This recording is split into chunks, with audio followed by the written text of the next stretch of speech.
The cursor hovered over my personal server profile for exactly 3 seconds before he clicked delete.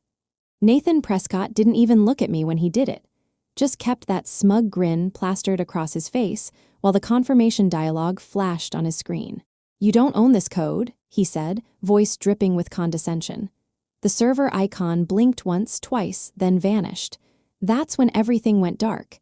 Every monitor in the building flickered to black. The hum of servers in the next room stuttered, then died. Someone down the hall screamed. Nathan's face went from smug to ghost white in under 2 seconds. And me? I closed my laptop, slid it into my bag, and smiled. The whole corporate database had just erased itself. Before anyone could process what was happening, I was already standing, my messenger bag over my shoulder, walking toward the exit like I'd just finished a regular Tuesday. Behind me, chaos erupted, voices overlapping, phones ringing, someone yelling about backup protocols. Nathan sat frozen at his desk, his mouse clicking frantically at a screen that showed nothing but an error message in brutal red text. I didn't look back. Real quick, if stories like this make the workday a little more bearable, hitting that subscribe button costs nothing but means everything. We're on this journey together, pushing toward 5,000 subscribers, and every single one of you makes that possible. No pressure, just appreciation for anyone who wants to stick around for what comes next. My name is Romilly Chen. Well, Romilly Anderson now, after the divorce, though I kept the hyphen on my business cards for a while until it felt like dragging around old luggage. Senior Systems Architect at Helix Solutions, a mid-sized tech firm in Portland that specialized in database management for healthcare providers. 15 years I'd given them. 15 years of late nights, weekend calls, and building something from the ground up that actually worked. My roots weren't in Silicon Valley mansions or legacy tech money. I grew up in a split-level ranch in Beaverton, where my dad fixed cars in the driveway, and my mom managed the books for 3 local businesses on a kitchen table covered in receipts and coffee rings. They taught me 2 things: how to solve problems nobody else wanted to touch, and how to remember what it felt like to need someone to give a damn. That second lesson mattered more than people think. Empathy isn't weakness in tech, it's architecture. It's understanding that the code you write at 2 a.m. affects the nurse pulling a patient record at 2 p.m. It's remembering that servers aren't just metal boxes. They're infrastructure for human beings trying to do their jobs. Nathan Prescott never learned that lesson. Nathan arrived on a Monday in October, carrying a titanium briefcase and wearing a suit that cost more than my first car. The executive team introduced him as our new Director of Technology Operations, a title that apparently meant he supervised everything I'd built without understanding any of it. His resume sparkled. MIT graduate, 3 years at a Bay Area startup that got acquired, 2 years consulting for firms that paid obscene rates for mediocre advice. He had the confidence of someone who'd never actually broken anything important enough to learn from. I knew we were in trouble during his first team meeting. "I've reviewed the current infrastructure," Nathan announced, not bothering with pleasantries or introductions. He pulled up a slide deck full of buzzwords and consulting frameworks that had nothing to do with our actual systems. "Frankly, what I'm seeing is inefficiency, redundancy, a lack of modern DevOps principles." He said DevOps principles like it was a magic spell. Lawrence, one of our senior developers, raised his hand. "The current architecture has 99.97% uptime over 5 years. The redundancy is intentional, healthcare data can't go down." Nathan's smile didn't reach his eyes. "Uptime is fine, but efficiency matters more. We need to streamline, cut costs, modernize the stack." I should have said something then, should have pushed back, but 15 years in tech had taught me to pick my battles, and I figured Nathan would crash into reality soon enough on his own. I was right about the crash, wrong about the timeline. The first week, Nathan started scheduling optimization meetings, hour-long sessions where he'd pontificate about cloud migrations and containerization while the rest of us tried not to check our phones. He loved the sound of his own voice, loved throwing around terms like paradigm shift and synergistic integration. The second week, he started making changes. Small things at first, adjusting monitoring thresholds without consulting anyone. reassigning tickets based on what he thought was important rather than actual priority. Sending emails at 11 p.m. demanding status updates on projects that were already completed. By week 3, he'd started targeting me specifically. It began with a meeting request. Infrastructure review Romilly's projects. No agenda, no context. Just a calendar invite for 4 p.m. on a Friday, the universal time slot for conversations that weren't going to be pleasant. I showed up prepared. Brought documentation, performance metrics, incident reports showing our stability. Nathan sat behind his new desk. He'd already redecorated the office with minimalist furniture and a standing desk he never actually used, with his laptop angled so I couldn't see the screen. "Romilly," he started, not bothering with small talk. "I've been digging into the server architecture, and I'm concerned about what I'm finding." "Concerned how?" He spun his laptop around. On the screen was a directory tree of our server infrastructure, with one folder highlighted in yellow, Raw Personal. My personal workspace. Every developer has one, a place for scripts, tools, automation that makes the job easier, but isn't officially part of the production environment. Mine was more extensive than most because, well, I'd been there longer and built more tools. But it was all documented, all backed up, all approved by the previous director. "This," Nathan said, tapping the screen, "is a security risk. Personal directories on company servers, unaudited code. For all I know, you could be running anything in here." The implication was clear. He thought I was doing something shady. I kept my voice level. "That folder contains automation scripts, monitoring tools, and utility programs I've developed over the years. Everything's documented in the wiki. Previous management approved it.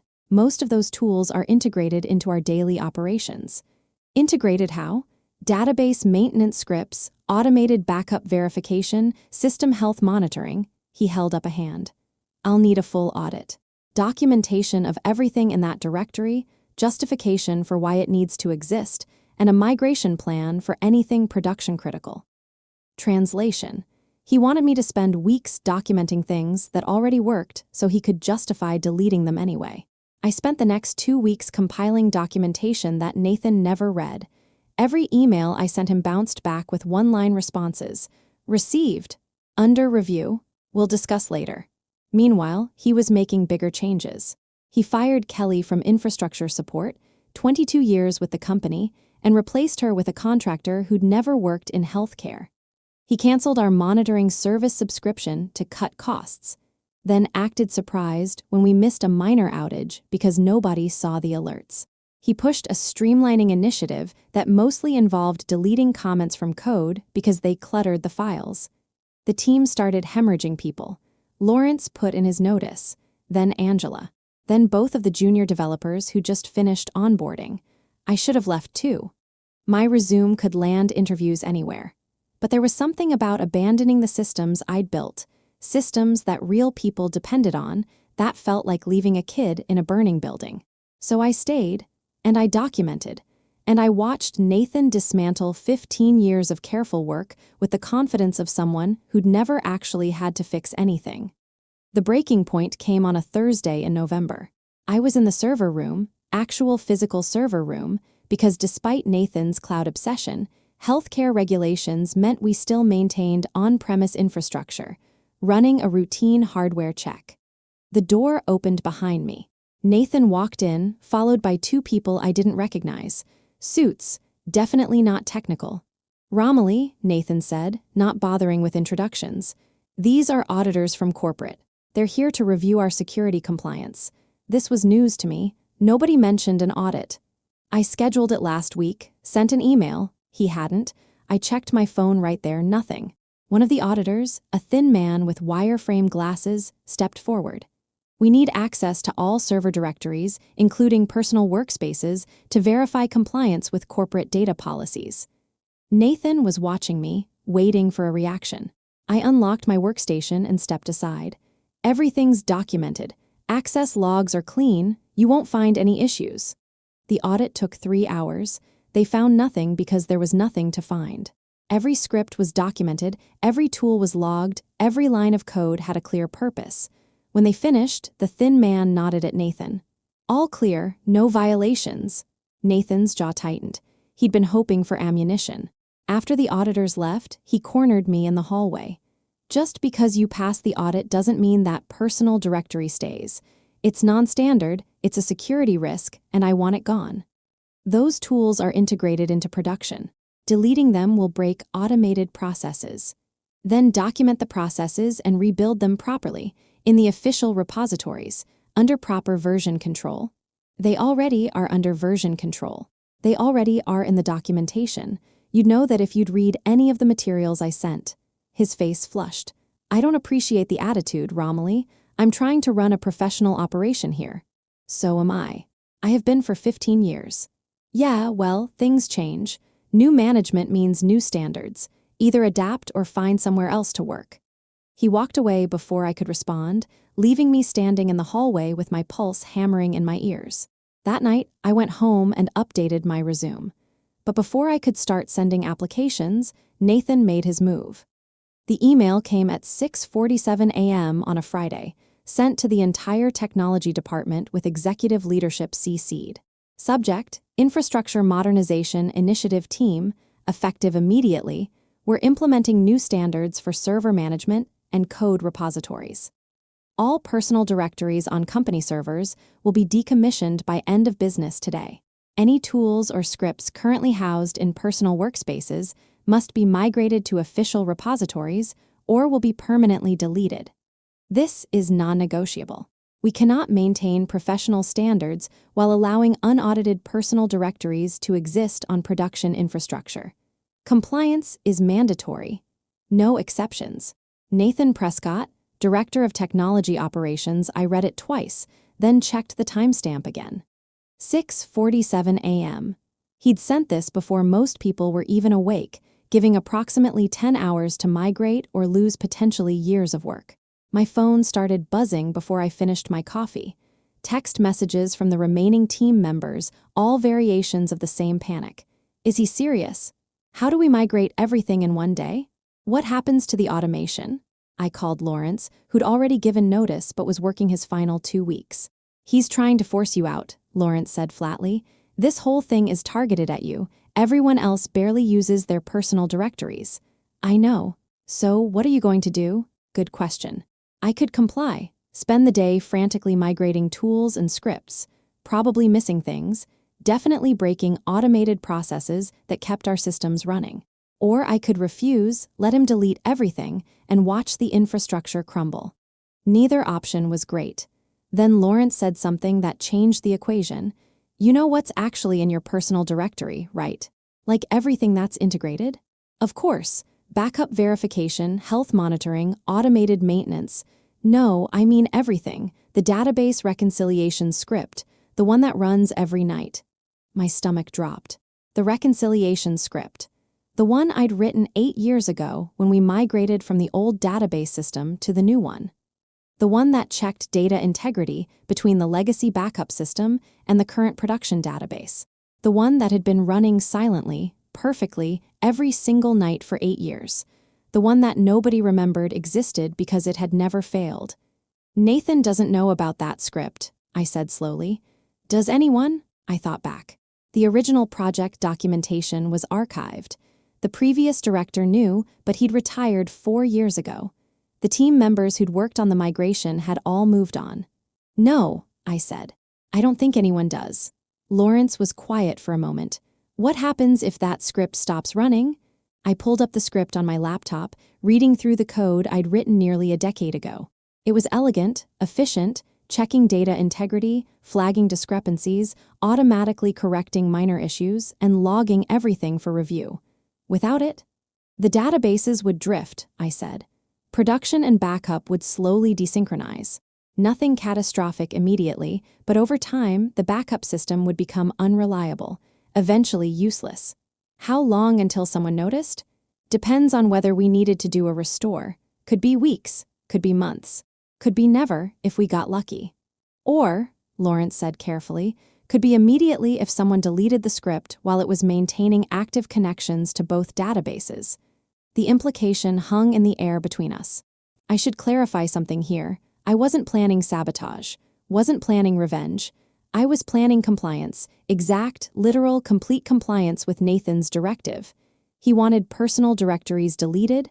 Fine, I'd delete mine. But I'd do it my way. I spent the morning creating documentation. Not the documentation Nathan wanted. He'd already ignored all of that. This was documentation for myself. A complete map of every script, every tool, every automated process that lived in my personal directory and touched production systems. The list was longer than I'd remembered. Database reconciliation script, critical, runs nightly backup verification tool, important, runs weekly system health monitoring dashboard, nice to have, runs constantly automated log rotation, prevents disk space issues, performance optimization scripts, maintains query efficiency, user access audit tool, compliance requirement. 12 other utilities of varying importance, all of it documented, all of it logged, all of it quietly keeping Helix Solutions running smoothly while Nathan took credit for the uptime. At 2 p.m., Nathan sent another email. Reminder, personal directory decommission deadline is 5 p.m. today. I will be personally verifying compliance. Failure to comply will result in administrative deletion of non-compliant directories. Administrative deletion. He was going to do it himself. I replied to the email, CCing the same executive distribution list he'd used. Nathan understood. I'll be removing all contents from my personal directory before the deadline. Please note that several automated processes will need to be manually restarted after migration. I've attached documentation. Romilly, the attached documentation was comprehensive, technical, and 47 pages long. Nathan would never read it. I knew he wouldn't. But it would be there, time-stamped and official, showing I'd provided fair warning. At 4:30 p.m., I started migrating files. Most of it was straightforward: copy scripts to the official repository, update paths, test functionality. The non-critical stuff I migrated cleanly. System health dashboard, migrated. Log rotation, migrated. Performance optimization, migrated. But the database reconciliation script, that was trickier. See, that script wasn't just a file I could copy and paste. It had dependencies, specific permissions, specific server access, specific scheduling that was tied to my personal directory structure. Migrating it properly would take hours of reconfiguration, testing, and coordination with the database team. I had 30 minutes. At 4:55 p.m., I sent Nathan one final email. Nathan, personal directory has been cleared. Most critical functions migrated successfully. Database reconciliation script requires additional configuration time to migrate properly. Recommend scheduling maintenance window next week to complete the transfer. Romilly at 4:59 p.m., Nathan replied, no extensions. Delete everything now, so I did. I selected my personal directory, raw personal, and hovered my cursor over the delete button. Took a breath.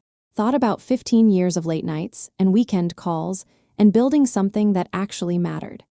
Then I thought about Nathan's smug face and his titanium briefcase and his complete lack of understanding or respect for the work that kept his precious uptime statistics looking good. I clicked delete, my directory vanished. A confirmation message popped up, directory permanently removed. The screen flickered, just once, barely noticeable, but I saw it. At 5:03 p.m., Nathan appeared at my desk. He didn't knock, didn't wait for acknowledgement, just walked up and stood there, arms crossed, radiating authority he hadn't earned. Personal directory cleared? He asked. Completely. Good. He pulled out his phone, checking something. I'm running a verification scan now to make sure. If I find anything left behind, we're going to have a serious conversation about insubordination. I just nodded. My laptop was already packed. Messenger bag already on my shoulder. Nathan frowned. Going somewhere? It's 5 p.m. on a Friday. I'm going home. We have the infrastructure review meeting at 5:30. I sent a calendar invite. An hour ago. For a meeting scheduled after business hours on a Friday with no agenda, I have plans. His jaw tightened. This isn't optional, Romilly. Neither is my time off. I stood, slinging my bag over my shoulder. Nathan stepped slightly to the left, not quite blocking my path but making it clear I'd have to move around him. You know what I think? He said, voice low enough that the few remaining people in the office couldn't hear. I think you've been coasting for years. Built a little kingdom here, made yourself indispensable with your custom tools and institutional knowledge, and now you're upset that someone's finally holding you accountable. The anger that had been simmering for weeks crystallized into something cold and precise. You want to know what I think, Nathan?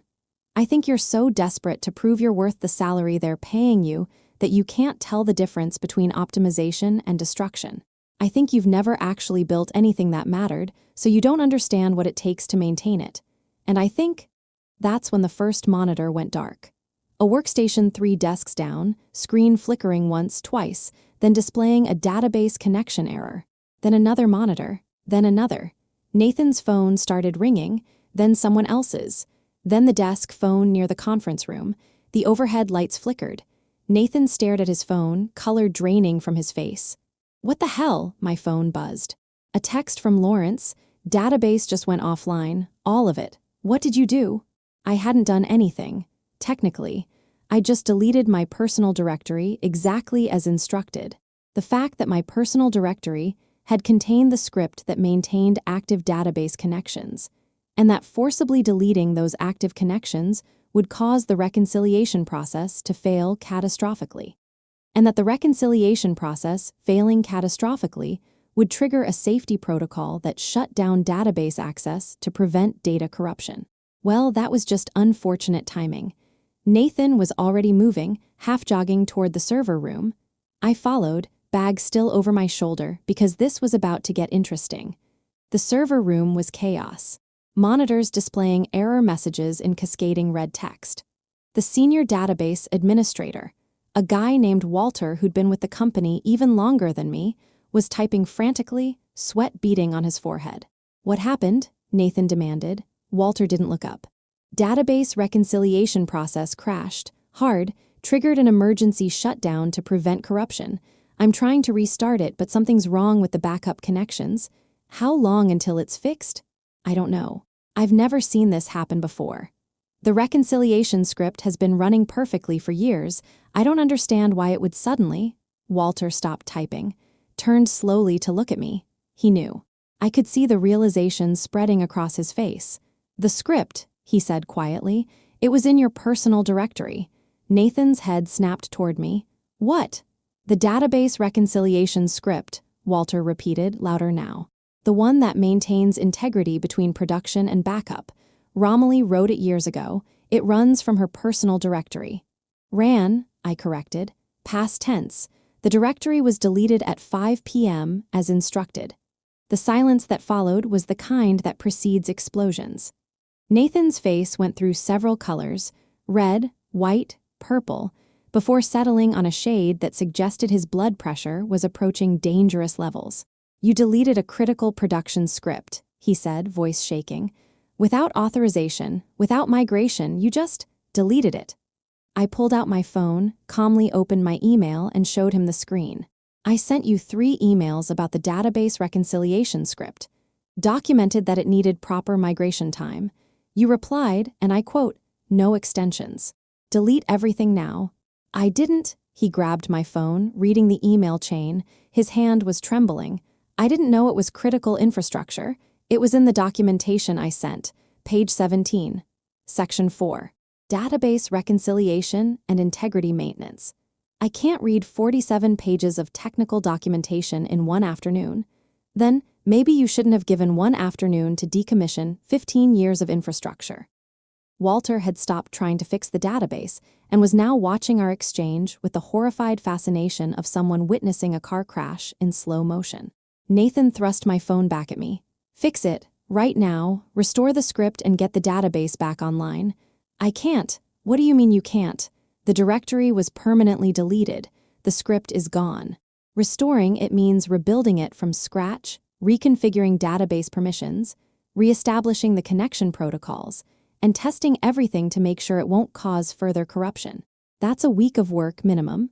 We don't have a week. We have healthcare clients expecting 24/7 access to patient records. I adjusted my bag on my shoulder. Then I suggest you contact the backup recovery team and start working on a restoration plan. You're not leaving. You caused this mess. You're going to fix it. Actually, I said, keeping my voice perfectly level. You caused this mess when you ordered me to delete critical infrastructure without proper planning. I caused nothing. I followed your direct order, which you put in writing and sent to executive leadership. Nathan looked like he wanted to strangle me. This is sabotage. This is compliance. I deleted my personal directory, as mandated.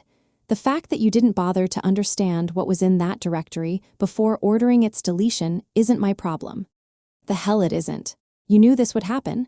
I warned you it might happen. In writing, with documentation, you chose not to read it. Walter cleared his throat. Guys, the database is still down. We need to. Romilly fixes this, Nathan snapped. Right now, or she's fired.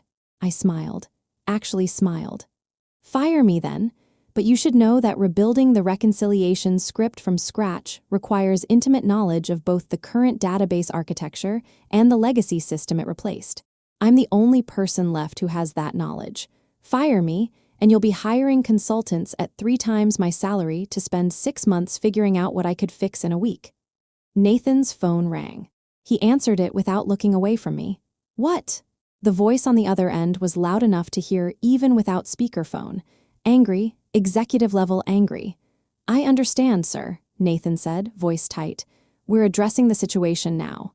Technical malfunction, we'll have it resolved shortly. He hung up, looked at me, looked at Walter, looked back at me. How long to fix it? He asked through gritted teeth. If I start now, work through the weekend, and everything goes perfectly. Database back online by Monday morning. Full reconciliation functionality restored by Wednesday. That's unacceptable. That's reality. The alternative is hiring outside consultants, which takes longer and costs more. Your choice. Another phone rang, then another. The chaos was spreading as more people realized the database was down and client systems were failing. Nathan ran a hand through his hair. The smug confidence from this morning completely evaporated. Fine, fix it. Whatever you need, just fix it. I'll need a few things first, I said. In writing. Nathan stared at me. You're making demands right now. I'm establishing terms. Big difference. His phone rang again. He declined the call. What terms? First, a formal acknowledgement that this outage resulted from your directive to delete infrastructure without proper migration planning. Sent to executive leadership. Absolutely not. Then good luck with the consultants. I turned toward the door. Wait, Nathan's voice cracked slightly. Wait, what else? I turned back. Second, restoration of my administrative access to all systems, no restrictions, no oversight. I can't rebuild infrastructure if I'm working with limited permissions. Fine, what else? Third, no retaliation. No write-ups, no disciplinary action, no convenient performance reviews. Put it in writing. You think you're in a position to negotiate? Another phone call. This time he answered. Yes, sir, we're working on it. No, sir, I can't give an exact timeline yet. Yes, sir, I understand the severity. He hung up and looked at me with pure hatred. Fine, you'll have everything in writing. Now fix the damn database. One more thing. What? When this is resolved, I want a written recommendation from executive leadership. Not from you, glowing, for my next job, because after this weekend, I'm done. Nathan actually laughed, bitter, exhausted. You're quitting? The moment the database is stable and reconciliation is restored, I'm giving my notice. 2 weeks, professional, by the book. But I'm not staying in an environment where management deletes critical infrastructure to win a power play. He wanted to argue. I could see it in his eyes. But 3 more phones were ringing now, and someone was shouting down the hallway, and the weight of consequences was finally settling on his shoulders. Fine, he said. Whatever, just fix it. I set my bag down and pulled out my laptop. Walter, I need full access to the production and backup database servers. Also the legacy system documentation, if we still have it. Walter was already typing. Sending you credentials now. Documentation is in the archive. I'll pull it up. Nathan stood there, clearly unsure what to do now that I'd agreed to help. You should probably go update executive leadership, I said without looking at him. Let them know the situation is under control and we'll have restoration timelines by tomorrow morning. You don't give me orders. Then stand there and watch. Either way, I have work to do. He left. Probably to go make phone calls and figure out how to spin this disaster in a way that didn't end his career. Walter rolled his chair over to my workstation. That was the most beautiful professional suicide I've ever witnessed. Not suicide, I said, pulling up the database architecture files. Exit strategy. You really warned him in the documentation? Page 17, section 4, highlighted and cross-referenced. He never read it. He never reads anything. That's why we're here. Walter was quiet for a moment, watching me navigate through system files. Can you actually fix this? I opened a terminal window and started typing commands, checking database status, reviewing error logs. The damage was extensive, but not irreparable. The reconciliation script had crashed mid-process, leaving both databases in an inconsistent state. The safety protocols had kicked in correctly, shutting down access to prevent further corruption. It was fixable, tedious, technical, time-consuming, but fixable. Yeah, I said, I can fix it. It'll take time, but I can fix it. How'd you know deleting the directory would cause this? I didn't, not for certain. But I knew the script maintained active database connections, and I knew forcibly terminating those connections during operation would probably trigger the safety shutdown. Probably. Walter grinned. You took a calculated risk. I followed orders. The risk was Nathan's, not mine. Romilly, you're my hero. The rest of Friday night was a blur of terminal commands, database queries, and cold coffee from the break room. Walter stayed to help, mostly because he wanted to see how the situation resolved, and partly because he knew this was the kind of war story that would define his career. By midnight, I'd stabilized the production database enough to bring it back online in read-only mode. Not perfect, but enough that critical systems could pull patient records without full editing capabilities. By 3 a.m., I'd rebuilt the basic framework of the reconciliation script, though it would need extensive testing before going live. By 6 a.m. Saturday, I'd restored most functionality. Backup systems were syncing. Data integrity checks were running. The crisis was becoming a controlled recovery. Nathan showed up at 7 a.m. looking like he hadn't slept. He probably hadn't. Status? He asked. Production database is live, limited functionality. Full restoration by Monday morning, like I said. Reconciliation script rebuilt and testing now. Executive leadership wants a full report. They can have one Monday. They want it today. I looked up from my screen.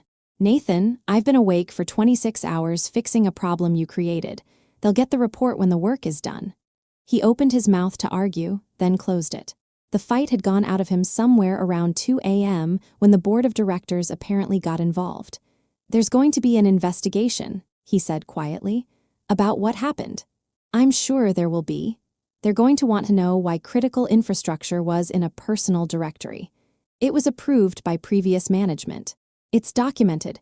The real question they'll ask is why you ordered its deletion without understanding what you were deleting. Nathan sat down in the chair Walter had vacated hours ago. He looked smaller somehow, diminished. I screwed up, he said, not an apology, just a statement of fact. Yeah, I thought I was fixing inefficiencies, modernizing, doing what they hired me to do. You were trying to prove your value by finding problems that didn't exist. Instead, you created problems that didn't need to exist. He laughed, hollow, exhausted. My career is over, isn't it? Probably, but that's not my problem. We sat in silence for a while. The only sound was the hum of servers and the clicking of my keyboard as I ran another round of integrity checks. Finally, Nathan stood. For what it's worth, I'm sorry. You were right. I should have listened.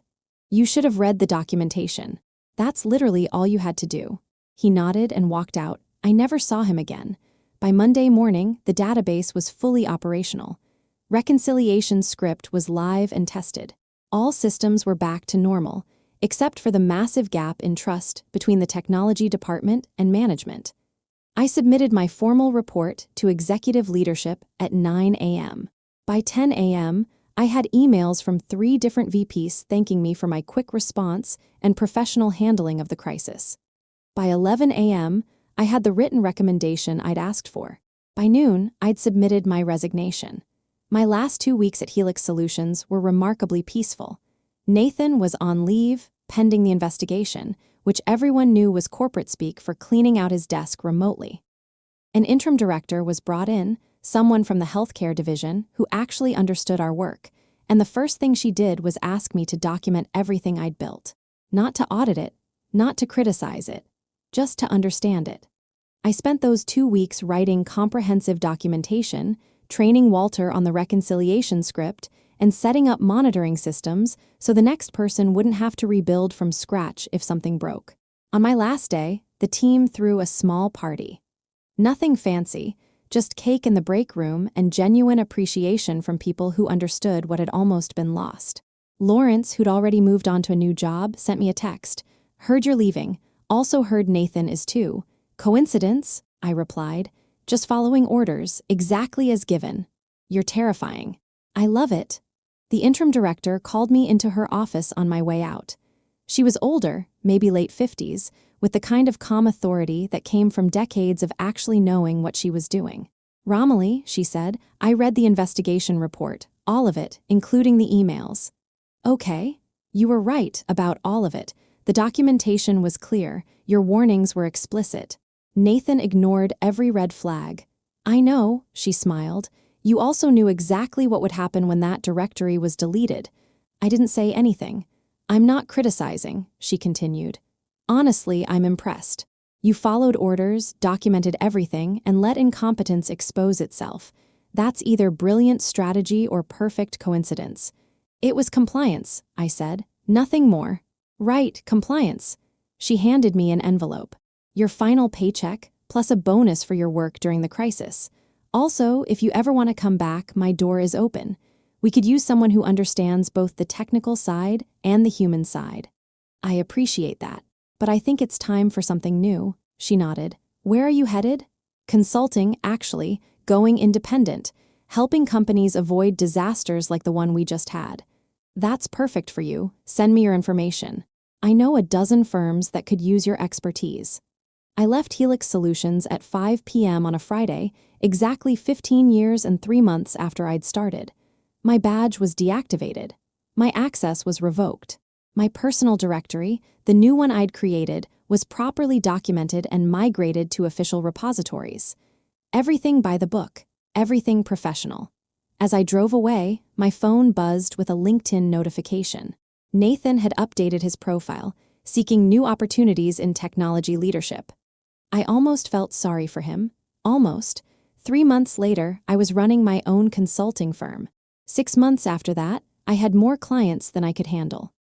A year later, I hired my first employee, Lawrence, who was tired of corporate politics and wanted to work somewhere that valued competence over ego. And sometimes, late at night when I'm reviewing a potential client's infrastructure, I'll find it, the personal directory, full of undocumented scripts and critical processes that nobody remembers building. I'll send a detailed report. I'll explain the risks. I'll recommend proper migration and documentation. And if they ignore it, well, that's not my problem. I just follow orders, exactly as given. If this one hit different, that subscribe button is right there. No pressure, but we're building something here, pushing toward 5,000 subscribers, and every single person who joins makes that goal more real. Thanks for being here. See you in the next one.